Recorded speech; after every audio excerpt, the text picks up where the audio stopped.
اعوذ باللہ من الشیطان الرجیم بسم اللہ الرحمن الرحیم یا اہل الکتابی اہل کتاب قد ہے جاءکم آ گیا ہے کم تمہارے پاس رسولنا ہمارا رسول اہل کتاب بے شک آ گیا ہے تمہارے پاس ہمارا رسول یبینو جو صاف صاف بیان کرتا ہے لاکم تمہارے لیے اعلیٰ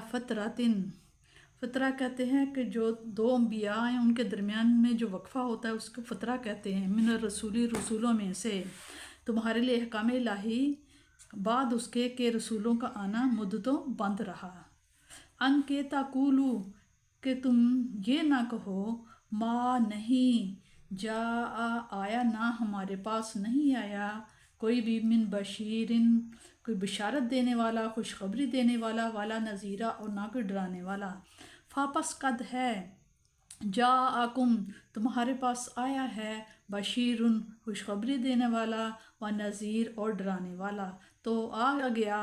ہے اب تمہارے پاس خوشخبری دینے والا اور ڈرانے والا واللہ اور اللہ تعالیٰ علی کلی علی پر کلی ہر شیء ہر چیز پر قدیر قدرت رکھنے والا ہے اور اس جب قالا کہا موسیٰ نے لقومہ اپنی قوم سے یا قومی یا اے قوم میم کے نیچے زیر ہے میری اے میری قوم اذکروا ذکر کرو یاد کرو نعمت اللہ کی وہ نعمت علیکم جو تم پر ہے اس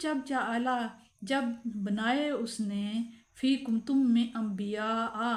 تم میں سے انبیاء جب بنایا اللہ تعالیٰ نے تم میں سے انبیاء وجعلکم اور بنایا تم میں ملوکن حکمران وعطاکم اور تمہیں عطا فرمایا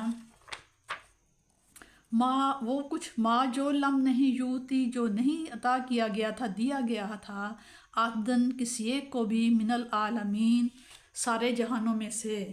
تمہیں وہ کچھ عطا فرمایا جو کسی جہان میں سے کسی اور کو نہیں دیا گیا تھا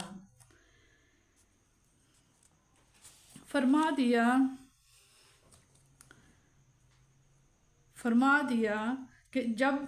کوئی چیز چلتے چلتے رک جائے تو کہتے ہیں فطر الشیء اور اگر کوئی کام پہلے بڑی سرگرمی سے ہو رہا ہو اور پھر وہ بند ہو جائے تو اس کے لیے بھی فطر کا لفظ استعمال ہوتا ہے دو نبیوں کے درمیانی زمانوں کو فطرت کہا جاتا ہے اور جہاں یہی معنی مراد ہے حضور صلی اللہ علیہ وسلم کا ظہور قدسی 570 ہجری اور اعلان نبوت 610 ہجری میں ہوا گویا حضور صلی اللہ علیہ وسلم کی تشریف آوری اور حضرت عیسیٰ علیہ السلام کا درمیانی عرصہ 600 سال کے قریب تھا تقریباً یعنی کہ 569 سال کے بعد حضرت عیسیٰ کے بعد آپ صلی اللہ علیہ وسلم کی تشریف آوری ہوئی اہل کتاب کو بتایا جا رہا ہے کہ وہ نبی تشریف فرما ہو گیا جس کا تمہیں انتظار تھا اب اگر اس کی اطاعت نہ کرو اور اس پر ایمان لا کر اپنی نجات کا سامان نہ کرو تو تمہاری مرضی کل تمہارا یہ عذر نہ سنا جائے گا کہ اے رب ہم کیا کرتے ہمیں تو راہ دکھانے والا کوئی آیا ہی نہیں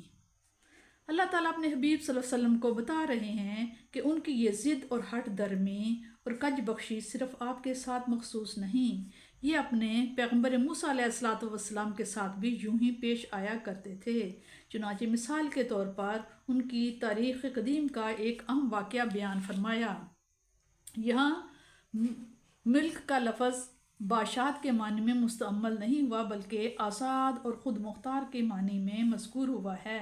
مقصد انہیں یہ جتایا جا رہا ہے کہ پہلے تم فرعون کی غلامی کی زنجیروں میں جکڑے ہوئے تھے اب وہ کاٹ دی گئی ہیں اور تمہیں آزادی اور حریت کی نعمت سے سرفراز فرمایا گیا ہے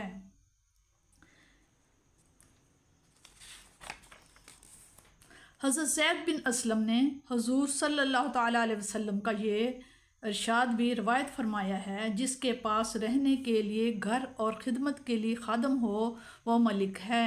عقیدہ توحید نبوت حریت و آزادی حکومت یہ ساری نعمتیں ایسی تھیں جو اس زمانہ میں بنی اسرائیل کے سوا کسی اور قوم کو نصیب نہیں تھیں